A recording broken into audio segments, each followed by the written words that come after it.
Hey, this is Bradley with Semantic Links, and this quick video is to show you how we generate the data for a competitive link analysis report, and then what we do with that data so that you understand the concepts as to why we prepare these reports and the value of them, because this is how we determine what a campaign needs for the link types, the quantities, the anchor text, all of that. So it's incredibly valuable information that helps take the guesswork out of link building when it comes to local SEO campaigns. So this is just a quick tutorial video to explain how we generate this data and then what we do with this data so that you have a better understanding of how to read these reports, okay? And also how to use them to determine which number of links, type of links, the topical relevance, the anchor text, all of that is required for the specific campaign. So for the competitive link analysis reports, whatever keywords were submitted, I typically recommend that you submit 3 very distinct keywords for like distinct services or products that the company provides, not 3 variants of the same keyword, because then it's going to return very similar data for the rank results. And that's not as helpful as having 3 distinct product or service keywords that we can analyze so that we get 3 distinct sets of data, because that gives us a better understanding of what we are competing with as far as backlinks go for that particular campaign to improve performance, right? The more data we have, the better our analysis is. So I always recommend 3 distinct keywords instead of a variant of the same keyword. Hopefully that's clear. But the next thing that we do is go figure out where the browser is, where the Google Business Profile is located. We look at the location of the GBP or where that business is located, and then we go geolocate the browser to simulate a search from that location. So an example of that would be this, right? We go simulate a search from the location, and then we go do a search for the particular search queries that we're analyzing, okay? So we geolocate the browser to simulate a local search from the location where the GBP is physically located, okay? Then we go search for each of the search queries that were submitted with the competitive link analysis order, and we title each one of these competitive link analysis sheets after the search query that we use to collect the data. All right, so in this case, it's tree service Louisville KY. And then what we do is pull in the top ranked competitor pages for that search query in the positions that we found them. And you'll notice, like, for example, how it jumps from position 4 to position 6 here. And that is because likely position number 5 was a directory style site like Yelp or Angie or Lawn Starter or something like that, okay? And so we want to eliminate big directory sites from the competitive link analysis because we're trying to identify other local business type of websites that have pages ranking for this particular search query. We already know that big directory sites oftentimes have pages ranking for local search queries, but it's not because the page is optimized particularly well. It's because the backlink profile is incredibly strong. And that's not really a fair comparison. So we are always trying to do apples to apples comparisons, because if we are going to be trying to rank a local business type of a website for the particular search query, then we want to identify other local business sites that have ranking pages for that particular search query so that we can determine what are they doing, so that we can model that with the target assets backlink profile, because we already know that Google is rewarding them with top ranking performance.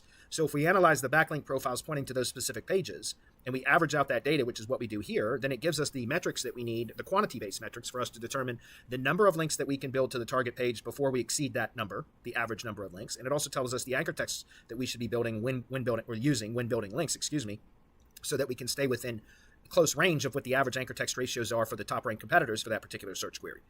Remember, we don't have to be exact because this is just an average, but we always want to try to get within close range. Now, something else I mentioned a moment ago is we try not to exceed this number of links if possible, which is the average number of backlinks to the ranking pages for that particular search query. In some cases, though, it's already been exceeded when we take on the campaign, or we may have to exceed it in order to correct an anchor text ratio imbalance or to correct a topical relevance imbalance. In any case, we try not to exceed that number when possible, just to be clear.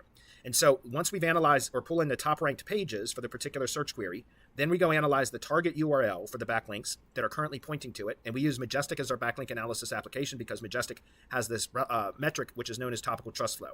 This is a metric that we use because it helps us to determine what the topical relevance of external backlinks are. And it's a fairly accurate indication of the topical relevance of external backlinks. Now, Google doesn't care about any of these metrics. It doesn't care about Ahrefs metrics, Moz's metrics, or Majestic metrics. I use Majestic specifically because of topical trust flow, because all the links that we build under Semantic Links are based upon relevance, either topical relevance for organic ranking or geographic relevance for maps ranking. Okay, so everything that we base our decisions on are based upon relevance, and trust flow is only an important number if we can determine that the backlinks are first relevant. In other words, trust flow is a measure of link strength and quality, citation flow is a measure of link quantity, and topical trust flow is a measure of the relevance of those backlinks. Okay, and so I only consider the trust flow value important if I can determine that the backlink profile is relevant to what it is linking to, and then that number becomes important. Because a high trust flow value with a non-relevant link profile means that Google is largely ignoring those links. So trust flow doesn't mean much, just like DA doesn't mean much, DR doesn't mean much unless the backlinks are relevant, okay? So I use topical trust flow as the primary metric, and then trust flow becomes important if I can determine that the backlinks are relevant to what it is linking to. All right, so once we've pulled in the backlinks that are currently pointing to the page URL that should be ranking for that particular search query. Then we go classify each of those anchor texts into one of 5 anchor text types or categories, as you can see here. And this is as it relates to local. So these are the 5 different anchor text types or categories. Number 1 is brand/URL. That means the brand name or the company name is the anchor text, or a URL or naked URL. So the URL itself is hyperlinked so that it becomes a URL anchor, or anything that I consider what's called I call a compound anchor, a brand anchor as well. And a compound anchor is a brand plus something. So brand plus a keyword or brand plus a location modifier. As long as the anchor text includes the company name, I consider that a brand anchor, just to be clear. All right. Miscellaneous anchor, another term for that would be generic. That's click here, learn more, this post, website, etc. Okay. Empty/frame anchor is an iframe or an embed or a redirect or an image backlink without alternative text. If the image backlink has alt text, then the alt text is the anchor text. If it's empty, then that's considered an empty/frame anchor. A target anchor is unique or specific to local SEO in that it is a keyword plus location modifier type of anchor. So in other words, if we were to use tree service Louisville KY as an anchor text to point to this page, that would be a target anchor because it's keyword plus location modifier. I also consider any of the near me or variants of near me terms like nearby, in my area, around me. All of those are also location modifiers. So I would call those target anchors. Okay. And then a topic anchor is a keyword only anchor. So that would be like tree service or tree care services without a location modifier. Hopefully you understand. But these 5 anchor text types are how we classify each of the anchor texts for the target page first. We plug that data in here and it gives us the anchor text ratio for that specific page URL. And then we go and do that same process for each of the top 5 ranked competitor pages that are ranking for that search query. We plug all that data in here and it gives us the average number of links to the ranking pages and the average anchor text ratio of those backlink profiles to the ranking pages. And that gives us, again, quantity-based metrics at the page level, okay? Now, one other thing I want to point out before we talk about relevance metrics, which we're going to talk about next, is you'll notice in some cases where, like this is a lower competition search query here, and you'll notice in some cases you'll see an asterisk in front of the position number. That indicates that that is an inner page URL. Well, it doesn't necessarily mean it's an inner page URL. It means there is a page URL ranking without any external backlinks. Most of the time that's going to be an inner page URL that is ranking. The reason why we have to plug a value into there is because you see if we put a 0 in the number of links, it breaks the chart. So whenever we have a page URL that is ranking with no external backlinks pointing to it, we still want to reference it because it is a top-ranked competitor page for that particular search query. But we have to indicate that there's no external backlinks so that we can still plug a value of at least 1 into the link column so that the chart works. Just so you know, we do this sort of data analysis at the beginning of every campaign, and for every single monthly subscriber client, we refresh or regenerate this data every month. In other words, we go in and we redo all of this data analysis for the top-ranked competitors because every month, before we start making target URL and anchor text assignments for that link building campaign, we want to look at what the real-time current backlink profile data is for the top-ranked competitors for the specific search queries that the client wants to rank for. So every month we regenerate all this data because I'm sure you're aware that the Google search results are very fluid or dynamic in that they change often. And the top-ranked positioning changes, the number of links change, anchor text ratios can change, and before we place links for a given month, we want to determine what the current real-time backlink profile information is for the top-ranked competitors. Okay, hopefully that's clear. That helps us to make decisions as to which links to place, which anchor text to use, which topical categories to use, etc. And so I just point that out because I want you to understand that we do this data analysis every month for every subscriber client, and then at the start of every campaign or for all competitive link analysis reports and for full SEO audit reports, we do data analysis like this. And because of that, I wanted to point out that for almost every single search query that we analyze, the average of the top-ranked competitors' anchor text ratios are typically in the brand/URL category, or that is usually the most prominent or primary anchor text type. So you'll notice that's the case for all 3 of these search queries for this campaign. That is normally the case for all campaigns. Like 90 to 95% of all local search queries we analyze show brand/URL is the primary anchor text type of the average for the top-ranked competitors. So that's important because that's why we add a value of 1 to the brand/URL type when there is a page URL that is ranking with 0 external backlinks, because we have to list that page and we don't want the chart to break. So therefore we assign a value of 1 link to the brand/URL category so that we can still have the anchor text ratio chart appear. And because again, almost all search queries that we analyze show that the brand/URL anchor text type is the most prominent type. That's why we will assign that value of 1 to that link or anchor text type. Hopefully that's clear. All right. So with that said, this gives us quantity-based metrics at the page level for the ranking pages that are ranking for the particular search query that we're analyzing. So the next step then is to determine what are the topical metrics, because now we have the quantity-based metrics, which is great. So we know how many links we can build to this page before we start to exceed that number. And we also know which anchor text we should be building when placing links to this page, because we want to try to get within close range of what the top-ranked competitors are doing, okay? But then the next thing to do is to determine what does Google understand about these top-ranked pages for this particular search query. So we use this tool called On-Page AI, which submits these page URLs when we set it to just only analyze the page URLs or the links, not the domain. And this submits the target asset plus the top 5 ranked pages for that particular search query. So the target asset plus top 5 ranked pages for that search query. Then this gets submitted to Google's natural language API through this tool, and Google returns this data. This is the natural language categories that were identified on these pages. Do you understand? So then what we do is deduplicate and consolidate that list, and we put that data right here. So each sheet has its own set of topical categories identified by Google on the top ranked pages for each of those 3 search queries. And then we match up Majestic's topical trust flow categories, which you can see they are similar category structures, but they're not the exact same as Google's natural language categories, but they're close. So we always match up what we find to be the most relevant topical trust flow categories that match up with Google's natural language categories. And that way, now we know for sure when we are going to place links or build links to this page, we know the number of links that we can build before exceeding this. We know the anchor text that we should be using so that we can stay within range of the average of the top-ranked competitors. And now we know exactly which topical categories to tune or optimize the content that we're going to place the contextual links within, to make sure that Google understands that the referring page URL that contains the link has content that matches one or a combination of these topical categories.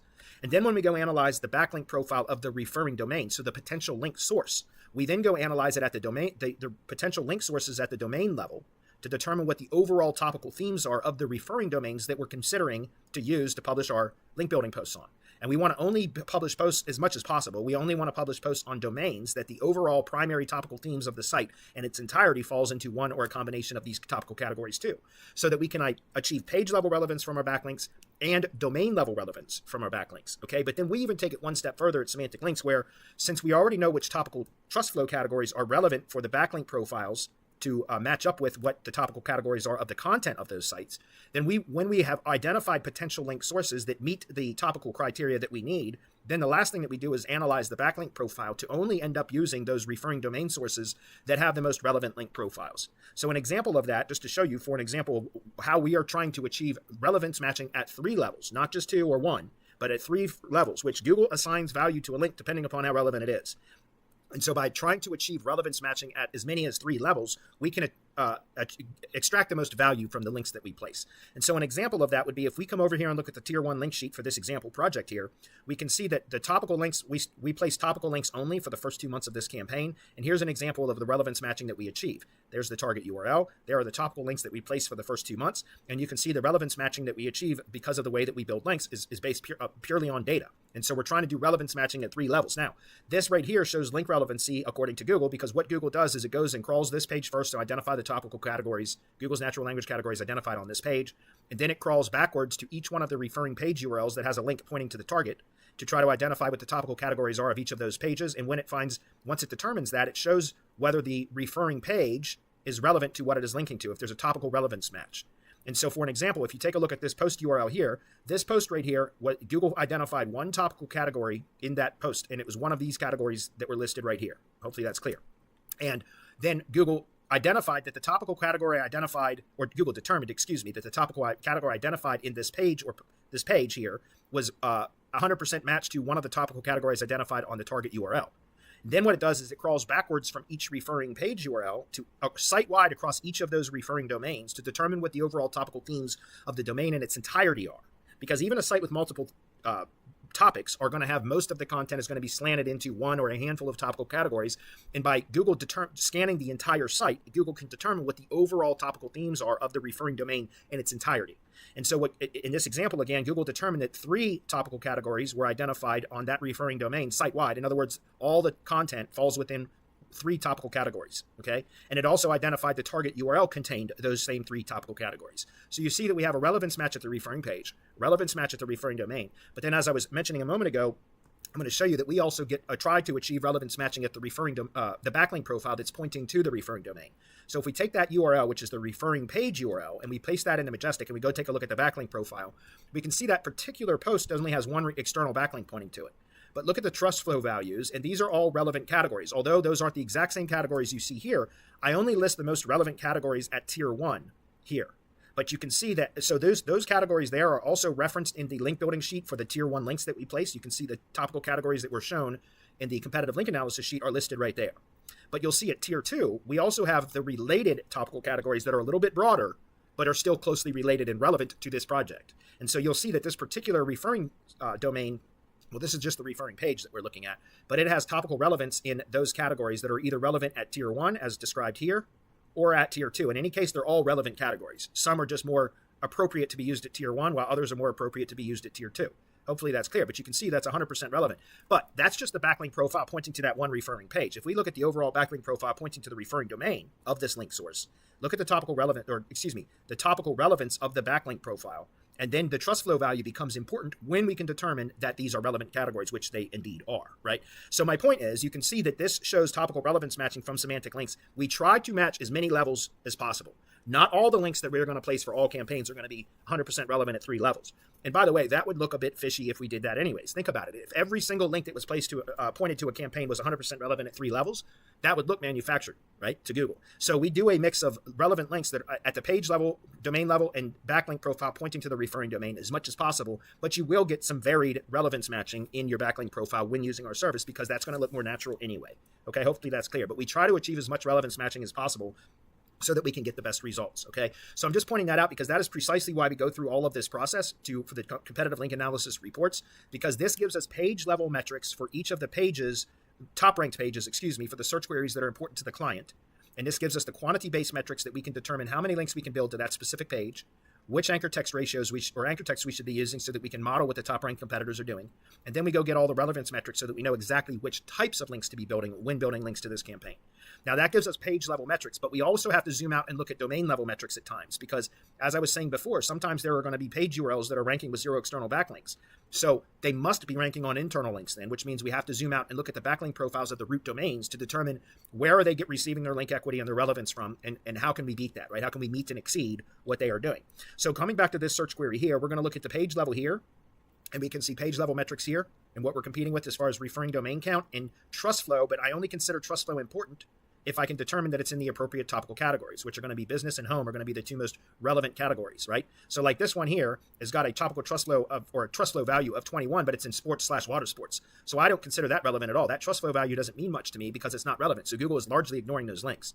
But then you can see something like this one, right, that has business, construction, and maintenance with 94, almost 95%. It's a very low number of backlinks. Well, to the home page, at the referring domain level, it's going to be a little bit more. It's a low link strength, but it's relevant, right? This number becomes more important as it increases when it's a relevant link profile, which this is 95% relevant. Hopefully that's clear. So I'm just pointing out page level metrics show you this, but then in Limwalker, they're crushing it. They got a very strong link profile, and it's almost entirely relevant. Look at that. Only 50 referring domains, but look at the trust flow value. That's a strong competitor, okay? But that's at the page level. If we look at the domain level, you can see it does increase. It changes here a bit now because now we're looking at the overall backlink profile pointing to the domain, not just to that specific page URL.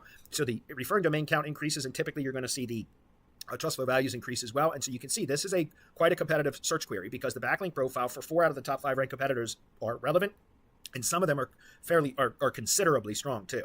So that's how we make the decisions as to which types of campaigns, the number or quantity of links that we should be applying to a campaign is based upon first starting with this data analysis, getting all the relevance, quantity and relevance metrics at the page level.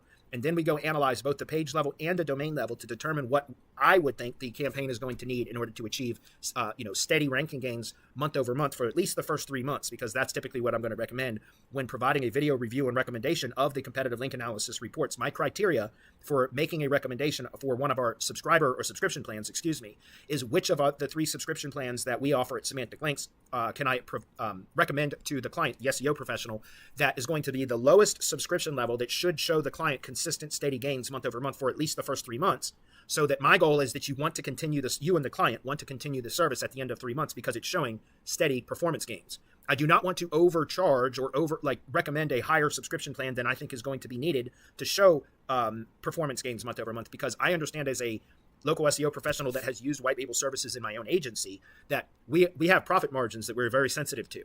And so I'm not going to recommend like a real high subscription level just to get your client significant results if that's going to kill your margins. Because what good is that? If you're not making any money, how is that beneficial to you? How does that help you, right? It might help your client, but if you're not making any money because all your margin is going to us, then you're likely not going to want to send other projects to us, right? So my goal is always to suggest the lowest subscription level based upon this data analysis that I think is going to show your client gains for the next 3 months, so that at the end of 3 months, you and your client, when reviewing the campaign, say, you know what, this is working, let's keep it going, while still providing you with a considerable amount of profit margin, right? That's my goal. So I'm just pointing that out so that you understand. Now, last thing is if you order one-off service recommendations, if you request one-off service recommendations as opposed to monthly subscription recommendations based upon these competitive link analysis reports, then I can only provide recommendations for up to 2 months, because remember, this data is only good for a brief period of time before it becomes outdated, which is why for all subscriber campaigns, we refresh each one of these sheets every month so that it's real-time current data that we're using to make decisions as to which links we're going to place for the next month. So if you want subscription recommendations, I can provide that from a competitive link analysis report. If you want one-off service recommendations, I can provide up to, at most, 2 months of one-off service recommendations from one data analysis. Anything beyond that, I would require you to get another competitive link analysis report so that I have fresh data and current real-time data to use to provide additional recommendations. That's why I typically recommend for most clients just order our subscription services, because we include this data analysis every month as part of the campaign, because that's how we decide what the campaign needs. Okay, so hopefully that's clear. This was just an introductory video to explain how the competitive link analysis reports are generated and in what we do with that data, because that is precisely how we determine exactly the quantity of links, the anchor text that we need to use when placing those links, the topical relevance of those links, and then ultimately the appropriate subscription services or one-off services that I feel this campaign is going to need in order to be more competitive. So that is a brief overview of the competitive link analysis reports. Just beyond this, if you ordered a competitive link analysis report, the specific recommendation based upon the report that you ordered is going to be submitted or sent to you in another video URL. This is just a general overview so that you understand how these reports are generated and what we do with that data. Okay, so we'll see you in the next video. This is Bradley with Semantic Links.